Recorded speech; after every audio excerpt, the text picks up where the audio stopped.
प्रिय विद्यार्थियों, मैं प्रोफेसर सुमन जैन।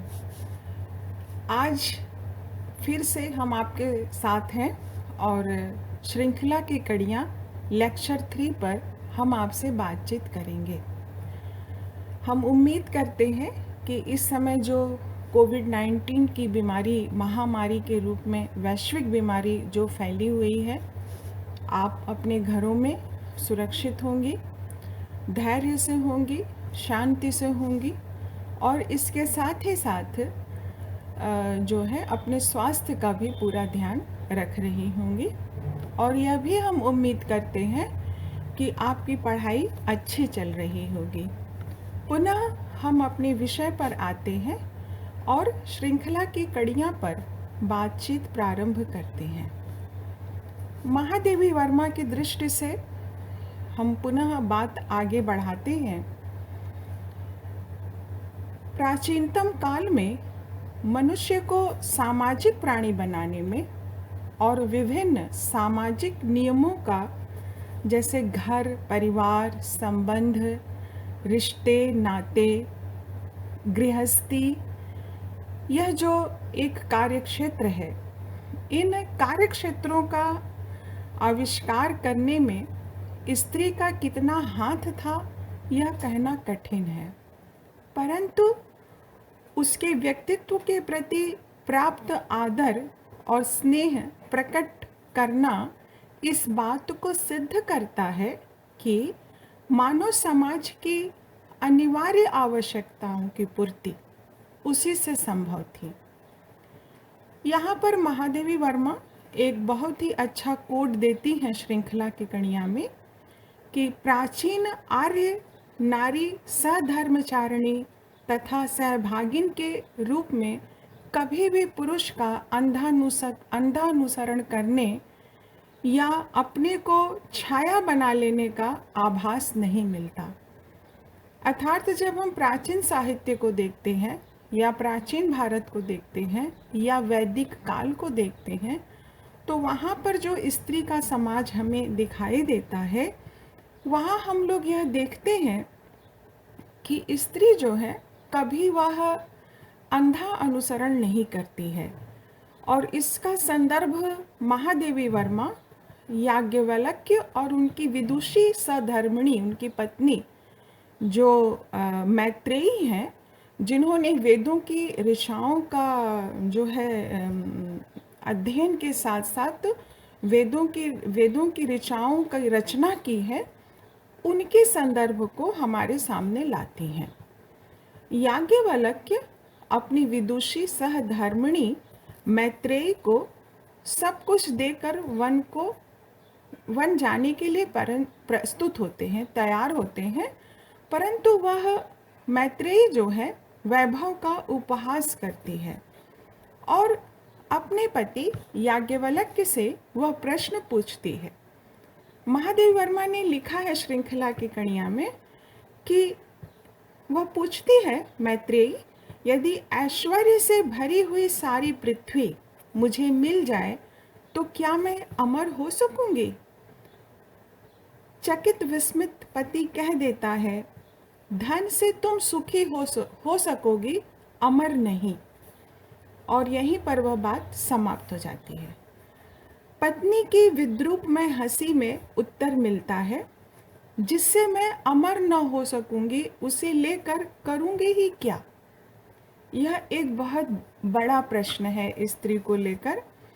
आज भी तमसो माँ ज्योतिर्गमय, मृत्यो माँ अमृतम गमयम आदि उसके प्रवचनों से ज्ञात होता है कि गृह की वस्तु मात्र समझे जाने वाली स्त्री ने कभी जीवन को कितनी गंभीरतामयी दार्शनिक दृष्टि से देखने का प्रयत्न किया था।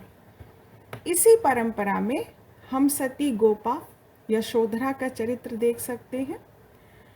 छाया के समान राम का अनुसरण करने वाली मूर्तिमयी सीता वास्तव में छाया नहीं है। वह अपने कर्तव्य को निर्दिष्ट करने में राम की भी सहायता नहीं चाहती, वरन उनकी इच्छा के विरुद्ध वन गमन के क्लेश सहने को उद्यत हो जाती है।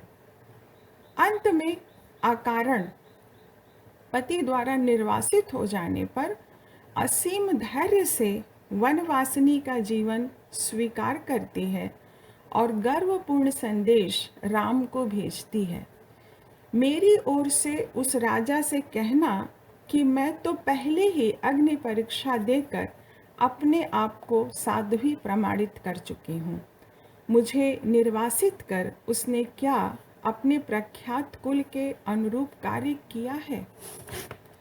महादेवी वर्मा लिखती है कि सीता का पूरा जीवन साकार साहस है जिस पर कभी भी दैन्य की छाया नहीं पड़ी। महादेवी वर्मा की दृष्टि विश्लेषण बारीक है। स्त्री और पुरुष में होने वाले जैविक परिवर्तनों को वे पकड़ लेती थीं। आज समाज में स्त्री को अपने करुणा, शील, ममता जैसे गुण को छोड़कर कठोरता को अपना रही है। अर्थात स्त्री का जो सहज गुण है, प्रेम, दया, करुणा, ममता, इन गुणों को वह छोड़कर उसके स्थान पर कठोरता अपना रही है। अगर स्त्री ऐसा करती है तो वह उसका जैविक परिवर्तन है। इस पर महादेवी वर्मा लिखती हैं कि उन्हें अपने मूक छायावत निर्जीव जीवन में ऐसी मर्म व्यथा हुई कि उसके प्रतिकार के लिए उपयुक्त साधनों के आविष्कार का अवकाश ही न मिल सका। अतः उन्होंने अपने आप को पुरुषों के समान ही कठिन बना लेने की कठोर साधना आरंभ की। कहना न होगा कि इसमें सफलता का अर्थ स्त्री के मधुर व्यक्तित्व को जलाकर उसकी भस्म से पुरुष की रुक्ष मूर्ति गढ़ लेना है। फलतः आज की विद्रोहशील नारी व्यवहारिक जीवन में अधिक कठोर है, गृह में अधिक निर्मम और शुष्क, आर्थिक दृष्टि से अधिक स्वाधीन, सामाजिक क्षेत्र में अधिक स्वच्छंद, परंतु अपनी निर्धारित रेखाओं की संकीर्ण सीमा की वंदनी है। उसकी यह धारणा कि कोमलता तथा भावुकता ऐसी लौह श्रृंखलाएं हैं जो देखने तथा सुनने में ही कोमल जान पड़ती है, पहनने में नहीं। उसके प्रति पुरुष समाज के विवेक और हृदयहीन व्यवहार की प्रतिक्रिया मात्र है। संसार में निरंतर संघर्षमय जीवन वैसे ही कुछ कम नीरस तथा कटु नहीं है। फिर यदि उससे सारी सुकुमार भावनाओं का, माधुर्य का बहिष्कार कर दिया जाए तो जीवन को तो रुक्षता का भार चूर चूर किए बिना नहीं रहेगा। स्त्री के व्यक्तित्व में कोमलता और साहस का सामंजस्य आवश्यक है। वह किसी अन्याय को प्रश्रय न देकर उसके प्रतिकार में तत्पर रह सके। ऐसा एक भी सामाजिक प्राणी नहीं होगा जिसमें उसका सहयोग न रहा हो। ऐसी स्थिति में उसका उत्तरदायित्व बड़ा है, यह स्पष्ट है। आज विश्व अराजकता, हिंसा और युद्ध के वातावरण में घिरा हुआ त्रस्त है। शांति का कार्य यदि कोई कर सकता है तो वह स्त्री ही है। अपने प्रमुख निबंध युद्ध और नारी श्रृंखला की कड़ियाँ में एक निबंध बहुत ही महत्वपूर्ण है, युद्ध और नारी, जिसे विद्यार्थी बहुत ही ध्यान से पढ़ेंगे। जो वर्तमान जीवन में समस्याएं आज मौजूद हैं, हिंसा को लेकर, पर्यावरण को लेकर, इन सभी समस्याओं का समाधान हमें इस निबंध में प्राप्त होता है, जिसका शीर्षक युद्ध और नारी है। इसमें लेखिका ने गहन चिंतन किया है। स्त्री पुरुष के दृष्टिकोण से युद्ध को देख नहीं सकती। युद्ध के संदर्भ में स्त्री का क्या दृष्टिकोण है, हिंसा के संबंध में स्त्री का क्या दृष्टिकोण है, उसका मानस कैसा है, उसकी मन स्थिति कैसी है, इस संदर्भ में युद्ध और नारी का बहुत ही अच्छा विश्लेषण महादेवी वर्मा ने किया है। पुरुष अपने स्वभाव के कारण और बाहरी संघर्ष के कारण गृह में उतना अनुरक्त नहीं हो सका जितनी स्त्री हो गई है। उसके लिए गृह का उजड़ जाना एक सुख के साधन का बिगड़ जाना है, परंतु स्त्री के लिए वही जीवन का उजड़ जाना है। युद्ध घर के लिए प्रलय है, इसी से संभवतः वह उससे विरत रहती है। महादेवी वर्मा का ऐसा मानना है कि अगर समाज में युद्ध होता है या कहीं भी हिंसा जनित प्रवृत्तियां अगर पनपती है तो वह घर में प्रलय का रूप धारण करेगी। इसीलिए स्त्री अपने नैसर्गिक स्वभाव के साथ वह इस संघर्ष से और इस हिंसा से या युद्ध से अलग रहती है। स्त्री मात्र शारीरिक और मानसिक दृष्टि से ही युद्ध से अनुपयुक्त नहीं रही, बल्कि युद्ध उसके विकास में भी बाधक है। जिसे कल की आशा नहीं है, जिसकी आंखों में मृत्यु है, उस सैनिक के निकट स्त्री केवल स्त्री है। उसके त्याग, तपस्या, साधना, प्रेम आदि गुणों का वह क्या करेगा? इन गुणों का विकास तो केवल साहचर्य से ही संभव है। युद्ध काल में स्त्री कभी भी संपूर्ण स्त्री नहीं बन सकी। कुरुक्षेत्र की द्रौपदी प्रखर तेजस्विनी होने के बाद भी न तो वह कभी जननी के रूप में सामने आई और न ही गौरवान्वित पत्नी के रूप में। वैभव की अन्य सामग्रियों के समान वह शत्रु भय से भागने फिरने वाले पांडव भाइयों में बांटी गई। स्त्री के स्वभाव गृह आकर्षण ने पुरुष को युद्ध से अलग अवश्य किया, परंतु इस प्रकृति को मूलतः नष्ट कर देना संभव नहीं था। सुख के साधनों की पिपासा मानव में निरंतर बढ़ती जा रही है। आज भौतिकवादी परिवेश में मनुष्य बर्बर युग के क्रूर पुरुष से अधिक भयानक हो उठा है।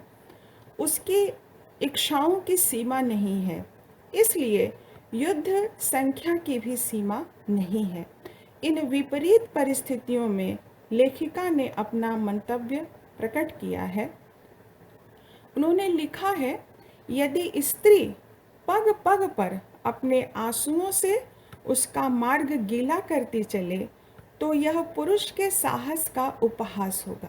यदि वह पल पल में उसे कर्तव्य अकर्तव्य सुझाया करे तो यह उसकी बुद्धि को चुनौती होगी, और यदि वह उसका साहचर्य छोड़ दे तो यह उसके जीवन की रुक्षता के लिए दुर्लभ होगा।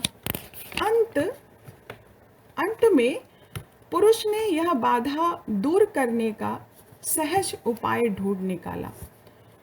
उसने उसे सभी दुश्चिंताओं से मुक्त कर दिया। उसने यह तर्क रखा कि तुम्हारी युद्ध विमुखता के मूल में दुर्बलता है। तुम्हारा आत्मनिवेदन तुम्हारी ही रक्षणीयता प्रकट करता है, अतः लज्जा का कारण है, गर्व का नहीं। अपने स्वभाव की ऐसी व्याख्या सुनकर मानो नारी ने अपने आप को दर्पण में देखा। जिसने उसे कुत्सित और दुर्बल कहा, उसका रोम रोम विधाता से प्रतिशोध लेने के लिए जल उठा। उसने पुरुष के निकट पुरुष का ही दूसरा रूप बन जाने की प्रतिज्ञा की। उसने अस्त्रों को अपना आभूषण बना लिया। महादेवी वर्मा अपनी दुश्चिंता व्यक्त करती हुई कहती हैं, पुरुष स्त्रियों को ऐसा बना रहा है जो समय पर उसके शिथिल हाथ में अस्त्र लेकर रक्तपात बंद होने देगी। आधुनिक युद्ध प्रिय राष्ट्रों की नारियों में यह संस्कार जन्म पा रहा है। करुणा, दया, स्नेह आदि स्वभावगत गुणों के संहार के लिए यदि पुरुष जैसा पाश्विक बल उनमें न आ सके तो उनकी जाति जीने योग्य नहीं। इसी से वह मातृ जाति अन्य संतानों का गला काटने के लिए अपनी तलवार में धार देने के लिए बैठी है। महादेवी वर्मा छायावादी युग की विशिष्ट गद्यकार हैं। उनकी गद्य रचनाएं साहित्य और समाज की अक्षुण्ण निधि है। श्रृंखला की कड़ियाँ हिंदी साहित्य की एक धरोहर है। उनकी कृतियाँ बहुज्ञता को पारदर्शित करने में सक्षम है। स्त्री के सामाजिक जीवन के रूपायन को लेकर श्लील अश्लील का विवाद भी उठा। इस विवाद में हस्तक्षेप करते हुए महादेवी वर्मा ने लिखा है, व्यापक अर्थ में यह जीवन के प्रति सम्मान और असम्मान के पर्याय हो सकते हैं। जिस भाव, विचार, संकल्प, संकेत और कार्य से जीवन के प्रति सदिच्छा प्रकट नहीं होती, वे सब अश्लील की परिधि में रखे जा सकेंगे। जीवन की अनिवार्य जरूरतें व्यक्तित्व निर्माण की चाहत ने स्त्री को घर की चारदीवारी से बाहर निकाला, किंतु घर की चौहद्दी से निकलने की कोशिश को समाज अभी भी शंका की दृष्टि से देखता है। स्त्री के प्रति शंकालु दृष्टि उसके आत्मसम्मान को तोड़ती है, उसके लिए विष के समान है। महादेवी ने इस धारणा का खंडन किया और कहा कि स्त्री शारीरिक बल की दृष्टि से पुरुष से कमजोर है।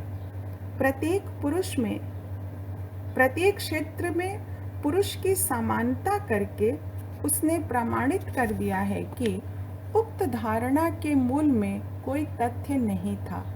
वे लिखती हैं कि महादेवी जी यह कामना करती हैं कि राजनीतिक, सामाजिक, आर्थिक स्तरों पर उसकी स्थिति आज की स्त्री से उच्चतर होना अत्यंत अनिवार्य है और आवश्यक भी है।